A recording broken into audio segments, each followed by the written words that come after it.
Hoy, queridos hermanos, celebramos la gran solemnidad de Pentecostés. Es una fiesta donde el Señor cumple una promesa del envío del Espíritu Santo. Yo en los años anteriores he explicado el sentido de la fiesta y el nombre. La palabra penta significa 50 y se celebraba Pentecostés 50 días después de la Pascua. Esto no lo iba a decir, pero 50 días después de la Pascua.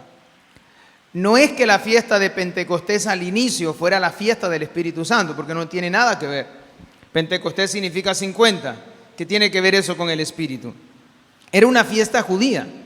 Se celebraba la Pascua y en la Pascua se celebraba la conmemoración de la liberación del pueblo de Israel. Eso es la Pascua, el paso de Dios liberando al pueblo de Israel. Y 50 días después de la Pascua se celebraba en el pueblo judío Pentecostés, que era una fiesta agrícola de las tiendas, que también conmemoraban esos 50 días después de la liberación de Egipto. Y María y los discípulos, que eran judíos, después de los 50 días de la Pascua, que también son después de los 50 días que muere Jesús, porque recuerden que Jesús muere en Pascua, ella está reunida con los discípulos del Señor. Como todo judío, seguramente otros también estaban reunidos. Y el Señor, antes de subir al cielo, había prometido que Él enviaría el Espíritu Santo, que no nos dejaría solos. Y entonces, ¿qué pasó? Que el día de Pentecostés, cuando María, reunida con los discípulos, estaba en oración, el Señor cumplió la promesa. Y fue ese día en donde el Señor llenó y envió el Espíritu Santo. Para nosotros los cristianos, ya Pentecostés no es una fiesta agrícola, ni celebración 50 días después de la liberación de Egipto, sino que como Dios, el Señor Jesús, cumplió la promesa de enviar el Espíritu Santo precisamente ese día, para nosotros la fiesta de Pentecostés es la venida del Espíritu Santo. Entonces utilizamos el mismo nombre, Pentecostés, pero el significado nuestro es el cumplimiento de una promesa del envío del Espíritu Santo. Pero este año particular, esta fiesta de Pentecostés, que es el envío del Espíritu Santo, adquiere un significado muy importante, pero también muy urgente, porque estamos en el año de la esperanza. Y yo pienso que el envío del Espíritu Santo este año y esta fiesta de Pentecostés es como una respuesta de Dios a lo que vive la humanidad. Más adelante diremos cuáles son las cualidades y características de Pentecostés y del envío del Espíritu Santo. Adelantamos alguna cosa. ¿Cuáles son las características que tiene la iglesia antes de recibir el Espíritu Santo? Están reunidos, llenos de miedo, con la puerta cerrada. Esas son las características. Reunidos, llenos de miedo, con las puertas cerradas. Y reciben el Espíritu Santo, se llenan de alegría, el Señor les regala la paz y se van a predicar por todas partes. Totalmente lo contrario. De tal manera que es el Espíritu Santo que hace pasar la iglesia del encierro, del miedo, de la tristeza, a una iglesia que sale, que ya no tiene miedo, que anuncia y que está llena de paz. Porque Jesús les dice la paz a ustedes y ellos se llenaron de alegría y se llenaron de paz. ¿Y por qué decimos que en el año de la esperanza esta fiesta de Pentecostés adquiere un significado muy importante? Porque te repito, Pentecostés hoy es la respuesta de Dios a la humanidad, es la respuesta de Dios a nuestra situación, porque nosotros también estamos en un mundo dividido, con corazones temerosos, gente encerrada en la depresión, gente sin esperanza, y entonces la venida del Espíritu Santo no es solo la conmemoración de algo que pasó hace muchos años, sino que la venida del Espíritu Santo y Pentecostés tiene que ser la actualización de la presencia de ese Espíritu Santo en mi vida y tiene que transformar mi vida. Y los mismos prodigios que hizo el Espíritu Santo hace 2025 años, también necesito yo que lo haga ahora. Y por eso es muy importante esta fiesta y por eso la fiesta de Pentecostés hoy se convierte en un camino de consolación y en un camino de esperanza para nosotros, porque nosotros nos vemos representados en esos discípulos que estaban con las puertas cerradas y que tenían muchos miedos. Y gracias al Espíritu Santo transformaron todo eso en paz, en alegría y en bendición. Y eso es lo que le pedimos nosotros al Señor que haga también ahora en esta fiesta de Pentecostés. Y vamos a mirar algunos versículos. Sí, yo dije, el Espíritu Santo me está pegando en la cara. Porque Él se presentó también como un rayo, ¿no? Una lengua de fuego. Vamos a mirar algunos versículos que son importantes, que nos van a ayudar a profundizar y a entender este tema. El primero es cómo inicia. Yo les he dicho que detrás de los textos hay sentidos teológicos. Entonces dice el texto, al anochecer de aquel día. Y desde ya estamos diciendo que no es una indicación de tiempo. Al anochecer de aquel día, al anochecer del primer día de la semana, cuando los discípulos tienen la puerta cerrada por miedo a los judíos, no está indicando un tiempo, no es que sean las 6 o las 7 de la noche. Está indicando la situación de los discípulos, que es diferente. ¿Por qué se indica que al anochecer de aquel día? Porque es la oscuridad que están viviendo los discípulos en ese momento. La expresión es muy simbólica. Al anochecer de aquel día no es solo el inicio de un horario o la finalización de un horario, sino que al anochecer de aquel día retrata el estado del corazón de los discípulos. No solamente era el anochecer de aquel día, era el anochecer, la oscuridad y la tristeza también dentro de cada discípulo, porque estaban en la desesperación por la muerte de su maestro. Recuerden que era el primer día de la semana y que aunque el Señor había resucitado, ellos todavía no se han encontrado con el Señor. No habían vivido la experiencia del Señor resucitado. Entonces, ¿cuál es la experiencia que ellos tienen? La de la tristeza, porque su maestro está muerto. Entonces, este anochecer de aquel día indica más que un tiempo o una hora, está indicando la situación de los discípulos que están viviendo. También hoy, el hombre de hoy vive su propio anochecer. El hombre de hoy vive su propio anochecer.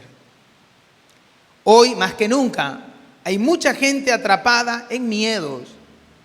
La gente tiene miedo, la gente se confiesa y hace dirección espiritual. Y la gente teme. Hoy, en nuestro país y en nuestra sociedad, la gente está presa del miedo también de la inseguridad. Estamos orando por Miguel Uribe, ¿no? Precandidato presidencial. Y ayer tuvo un atentado en Bogotá. Y está seguramente en UCI. Lo operaron anoche mismo, pero no sabemos. Parece ser que el tiro fue en la cabeza. Dios meta su mano y pueda salvarse este precandidato presidencial. Y la gente está llena de miedo, la gente está llena de inseguridades, de enfermedades y de soledades. Hoy la gente también se encuentra encerrada porque hay padres con grandes responsabilidades y grandes personas con grandes responsabilidades que no tienen trabajo. Hoy también hay anochecer para muchos jóvenes que no viven la vida con esperanza y con rumbo, que tienen toda una historia por delante, ¿no? Los jóvenes tienen todo un proyecto de vida por delante, pero no ven con claridad lo que quieren. Y yo recuerdo que hace 20, 30, 40 años, uno desde niño soñaba con lo que quería ser. Quiero ser médico como mi papá. Yo quiero ser ingeniero. Padre Jefferson desde que nació decía, yo quiero ser cura. Yo no, el padre Jefferson sí. Monseñor también dice que él desde que pequeñito soñaba con ser sacerdote. Teníamos con claridad lo que queríamos ser. Ahora no, un muchacho termina el bachillerato y ¿tú qué quieres estudiar? No tengo ni idea. No hay claridad en los pensamientos, en los deseos. No hay proyecto de vida. Vamos viviendo el inmediatismo, lo que vamos viviendo. Y no nos damos cuenta que la vida no está escrita, que la vida la vamos construyendo. Y de tal manera que dentro de 20, 30 años, tú serás lo que tú ahora siembres. Y si tú siembras con sacrificio, y si siembras con educación, y si siembras con trabajo, eso vas a recoger. Pero si no lo haces ahora, ¿qué vas a pretender recoger cuando tengas 30 o 40 años después? Nada. La vida es lo que usted decida hoy. Desafortunadamente, hoy no estamos decidiendo. ¿Qué vemos hoy en la sociedad? Que genera este anochecer en la sociedad de hoy. Te repito, el hombre atrapado entre miedos, inseguridades, enfermedades y soledades.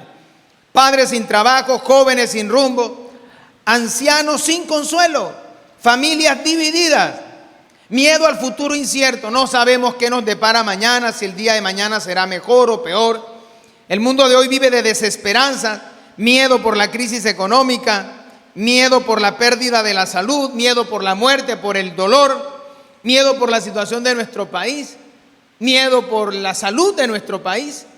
Hay gente muriendo porque un médico no los ha atendido, por falta de un medicamento, porque hay tratamientos costosos que las personas no pueden asumir y desafortunadamente las instituciones prestadoras de salud están en crisis.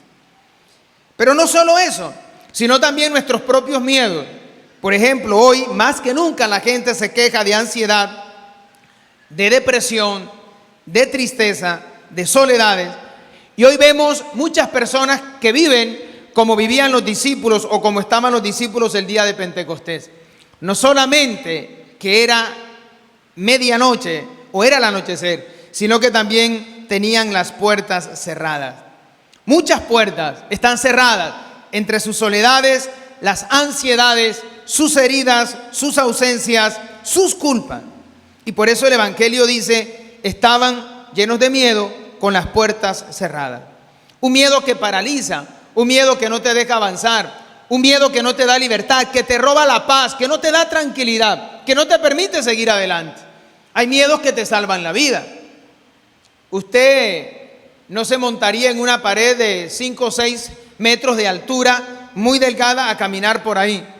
No lo haría, porque te da miedo. Y ese miedo te salva la vida, porque estás poniendo en riesgo tu vida. Pero hay otros miedos que paralizan. Los que yo acabo de decir son miedos que no te salvan la vida, sino que te paralizan la vida.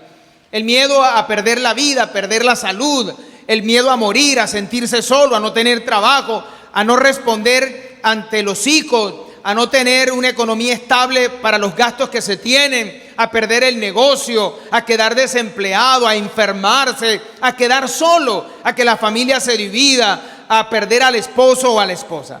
Esos son miedos que paralizan. Y entonces aparece Jesús en escena.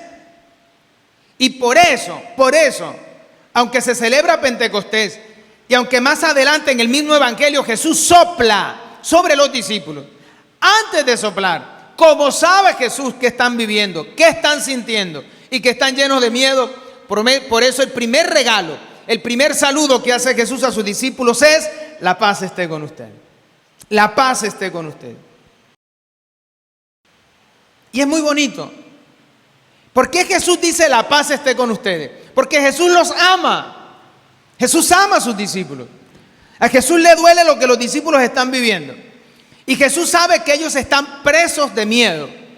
Jesús conoce muy bien el corazón de sus discípulos. Y conoce el corazón nuestro. Y sabe que están llenos de miedo. Y como los ama, quiere sanar ese miedo. Y por eso lo primero que le dice es: la paz a ustedes. Pero hay un detalle muy bonito, y es que la puerta estaba cerrada.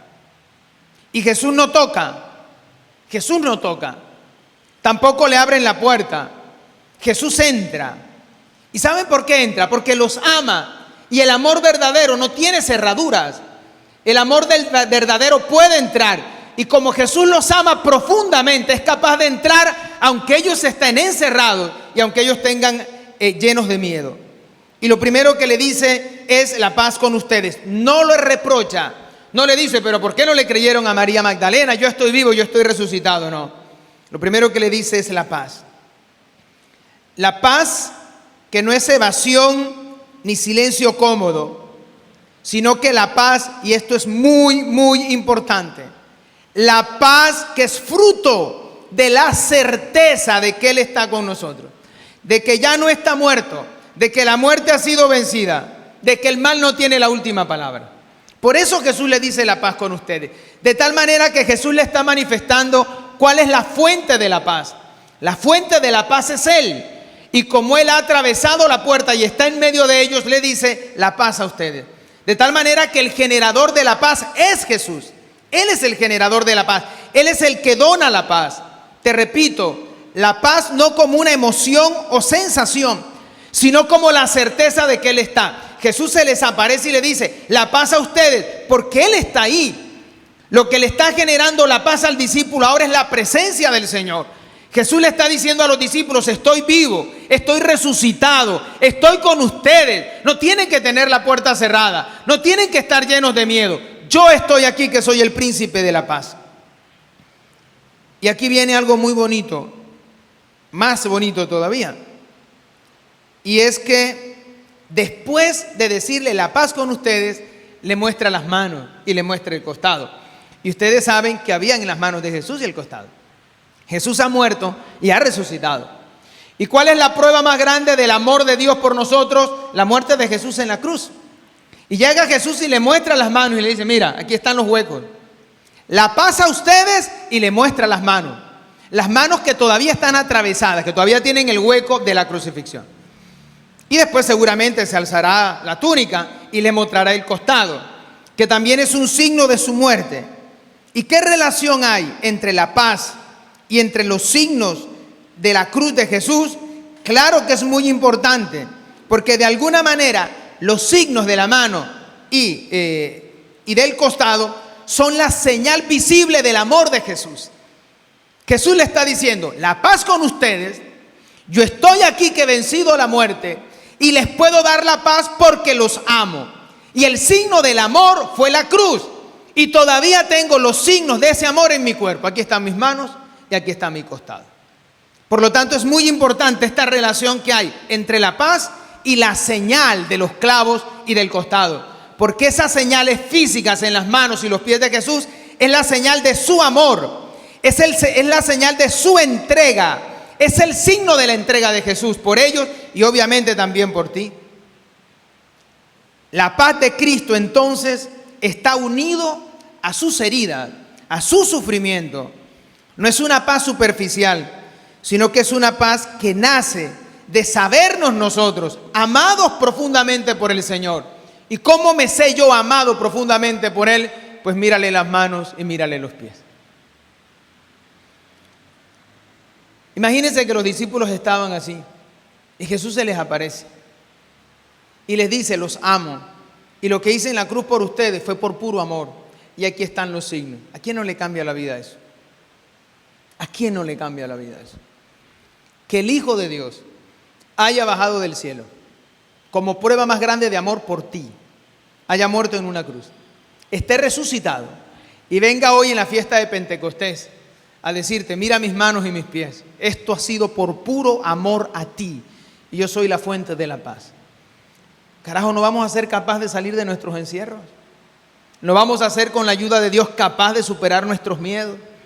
¿Vamos a seguir nosotros anclados en nuestra terquedad de sufrimiento, en nuestros propios encierros y en nuestras propias desesperanzas, cuando Jesús hoy nos está mostrando nuevamente su amor y nos está diciendo que no estamos solos? Y entonces sucede, dice el texto bíblico, que cuando Jesús le dice la paz a ustedes, le muestra las manos y el costado, inmediatamente los discípulos se llenaron de alegría. Miren qué bonito. Ahora, ellos se llenan de paz y ellos se llenan de alegría. Pero ¿recuerdan ustedes cuál es la razón por la cual ellos están encerrados? Por miedo a los judíos. Por miedo a los judíos. ¿Los judíos cambiaron de corazón? No. ¿Los judíos siguen siendo los mismos? Sí. ¿Ellos morirán más tarde por dar fe a Jesús? Sí. Y entonces, si la razón que le estaba generando miedo no ha cambiado, porque sus enemigos siguen afuera, ¿por qué ahora abren las puertas? ¿Por qué ahora no tienen miedo? Porque la paz no es una experiencia que se genera porque mis enemigos sean derrotados. La paz es una experiencia que se genera porque yo sé que aunque mis enemigos siguen allí, Él está conmigo, el Señor está conmigo y está vivo, está resucitado. Y la prueba más grande de su amor ha sido precisamente esa cruz. Y entonces ya no hay lugar para el miedo. La noche comienza a disiparse. Cristo resucitado lo ha transformado todo, lo ha cambiado todo. Ellos son ahora nuevas personas. Y para completar eso, sopla sobre ellos. Ya les dio la paz, ya les dio la tranquilidad, ya arrancó de sus corazones los miedos y sopla sobre ellos el Espíritu Santo. Sopla y les dice, reciban el Espíritu Santo. Este soplo es importante El Espíritu Santo no es un aliento, ¿no? El Espíritu Santo no es el viento, sopló sobre ellos. El Espíritu Santo no es viento. Ustedes recordarán que nosotros creemos en un Dios trinitario y el Espíritu Santo es una persona divina, que Jesús lo transmite a través del viento. Es el signo, pero el Espíritu Santo no es viento. El Espíritu Santo no es una paloma. El Espíritu Santo no es una lengua de fuego, como están ahí dos, y ahora la presentaremos en ofrenda. Son signos, representaciones del Espíritu Santo, pero el Espíritu Santo es una persona divina, como lo es el Padre y como lo es el Hijo. El Espíritu Santo es una persona divina. Y cuando Jesús sopla sobre los discípulos, le da el Espíritu Santo, o sea, le da a esa persona divina que es amor. Podemos decir que la experiencia de la unción del Espíritu sobre ellos, que la experiencia más grande del bautismo del Espíritu que ellos están sintiendo, es que están experimentando profundamente el amor de Jesús en sus vidas. Ese es el bautismo en el Espíritu. Esa es la gracia y el primer don del Espíritu Santo. Sentirnos y permitirnos experimentar el amor profundo del Señor. Y este amor que el Señor genera en mí, gracias al soplo de su Espíritu, me permite a mí una vida nueva. Y por eso hay signos bíblicos donde el Espíritu Santo está presente y es generador de vida nueva. ¿Cuál es el primer signo? Desde el Adán. ¿Se acuerdan de Adán? Entonces el Señor hizo a Adán de barro. No había vida. Tenía cuerpo, manos, pies. Ahí estaba Adán, pero no era un ser vivo. ¿Y qué hizo el Señor sobre Adán? Sopló su espíritu. ¿Y qué pasó en Adán? Se convirtió en un ser viviente. Pero el texto de la tercera lectura de ayer de la vigilia fue hermosísima, la de Ezequiel, ¿no? La de Ezequiel. Dice el texto bíblico que habían unos huesos en el desierto, dispersos. Y entonces el Señor le dice a Ezequiel, profetiza sobre esos huesos. Y cuando Ezequiel comienza a profetizar, los huesos comienzan a juntarse. Tercera lectura de ayer de Ezequiel. Los huesos comienzan a juntarse. Y después que se juntan, dice el Señor, sigue profetizando. Comienzan a salirle tendones, comienza a salirle carne y comienza a salirle piel. Y entonces se dan cuenta que esos huesos era un ejército de personas, pero todavía no tienen vida. ¿Y qué hace el Señor ahora? Sopla su espíritu sobre esos huesos que ahora tienen tendones, carnes y piel. ¿Y qué pasa con ellos? Les da vida y se levantan y recuperan la vida. Y el mensaje es hermosísimo. En Pentecostés, con el soplo de su espíritu y con la experiencia de su amor, no hay nada que al Señor no lo transforme en vida. Aunque sean huesos, aunque parezca que no es posible, como Adán, que era un pedazo de barro y él le dio vida, como los huesos de Ezequiel, que eran signo de muerte y él les dio vida, como a los discípulos que estaban encerrados, muertos en ellos mismos, y él les dio vida, como el corazón de los discípulos que estaban llenos de miedo y él sopló y dio vida, y como usted y yo que tenemos nuestros propios encierros, nuestros propios temores, pero hoy tenemos una hermosa posibilidad de encontrarnos con él, que él nos dé la gracia de experimentar su amor, o sea, nos bautice en el Espíritu, nos permita sentirnos amados por él, y usted salga de aquí hoy siendo una nueva persona, sin miedos, sin puertas cerradas, sin temores. Padre, pero es que en la casa voy a encontrar lo mismo, ¿sí? Pero tú no vas igual. No cambió el mundo, cambiaste tú. No cambian las circunstancias que están en torno a ti, cambia la forma como tú ves la vida, porque ahora ya tú no estás solo. Los discípulos recibieron el Espíritu Santo, ellos experimentaron el amor del Señor. Dios comienza a habitar en ellos y entonces los envía. Porque los discípulos reciben el Espíritu y con él reciben un envío. Como el Padre me ha enviado, así también los envío yo. Ya no son cobardes encerrados, sino apóstoles en camino. El Espíritu Santo lo convierte ahora en discípulos y testigos valientes que sirven a los demás. ¿Qué produce el Espíritu Santo en nosotros? ¿Cuáles son los signos del Espíritu Santo? Ojo, pueden haber signos externos, físicos, visibles del Espíritu Santo, sí. Sí pueden haber. Pueden haber dones, carismas Dice la segunda lectura, para el bien de la iglesia, sí. O sea que Dios hoy, si quiere, me puede dar el don de profecía. Sí, si quiere. Te pida al Señor a ver si se lo regala. Se lo puede regalar. Y usted va a ser un profeta en su iglesia. Pídale al Señor el don de la alabanza hoy, cuando hagamos efusión de Espíritu Santo, y el Señor te lo regalará. Sí, claro que sí. Porque el Señor regala sus dones para edificación de su iglesia, como dice la segunda lectura. Y el Señor puede permitirte hablar en lenguas extrañas que ni tú mismo conoces. Sí, claro. Y el Señor puede darte el don de sanación para que la iglesia se edifique. Sí. Y el poder de intercesión donde tú oras por otros. Sí. Y son esos los únicos signos y los más visibles para que el Señor haga su obra y yo sepa que el Espíritu está conmigo. No. No. A mí me dejan muchas dudas cuando viene alguien y me dice, padre, sutanito y fulanito oró por mí y me puso las manos y yo me ericé, yo sudé, yo lloré, yo sentí muchas cosas. Pero después, cuando me fui para mi casa, me fui con incertidumbres y me fui con miedos y no he podido dormir. Y yo digo, eso me deja dudas, porque el primer signo de la presencia real y poderosa del Espíritu Santo en la vida del creyente es la paz. Entonces usted no le pida a Dios desmayarse, erizarse o llorar. Pídale paz. Ese es el signo más importante. ¿Qué sentido tiene que me pongan las manos y yo me caiga y me vaya para mi casa lleno de tristeza y angustia? ¿Tiene sentido? Las personas que tengan el don del descanso en el Espíritu, cuando nosotros invitamos sacerdotes aquí, que usted ora por usted y usted se desvanece, eso se llama descanso en el Espíritu. El signo más importante, el signo más eficaz de que usted ha tenido ese descanso en el Espíritu es que usted se levanta de ahí sintiéndose una persona nueva, amada por el Señor y sin miedos. Si usted se cayó y se levanta de ahí llena de miedo, eso no fue don en el Espíritu. Eso se llama histeria colectiva. Usted simplemente le está pasando lo que usted ve que le está pasando a otro. Pero hoy no hay ninguna presencia del Espíritu. Eso pueden ser situaciones psicológicas o psiquiátricas, porque usted se está dejando contagiar de algo que le está pasando a otro. Padre, yo no recibí el Espíritu Santo porque no me caí. ¿Y quién te ha dicho? No necesariamente tiene que pasar.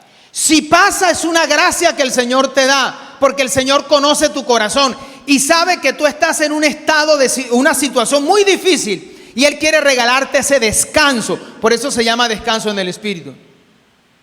Pero usted no esté buscando cosas extraordinarias. Usted busque el signo más evidente de la presencia del Espíritu Santo en tu vida. ¿Y cuál es? La paz. Pídale al Señor eso. ¿Cuáles son las características que aparecen en todas las lecturas de hoy? Con esto vamos terminando. Porque si no, se van a caer, y no precisamente del espíritu. Del hambre, del cansancio o del sueño. Que hay unos hasta roncando ya. El don de la dormición. El Señor le está dando el don de la dormición a algunos. ¿Cuáles son las características que emergen de aquella persona que ha tenido un encuentro con el Espíritu Santo? Primero, paz profunda, porque uno se siente amado por el Señor. Ese fue el bautismo de los discípulos. Eso fue lo que experimentaron los discípulos. Se sintieron amados. Es que cuando uno se siente amado, uno se siente invencible.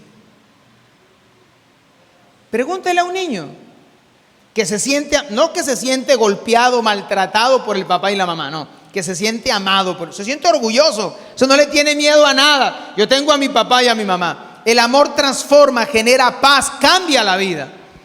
Ahora usted se imagina que usted tenga una experiencia del amor del Señor, que usted no dude que Dios te ama, que ese Dios poderoso, que ese Dios que todo lo ha hecho, que ese Dios que está en todas partes, que ese Dios que ha creado todo, tú, a pesar de tantas personas que hay en este mundo, te sientas amada por Él.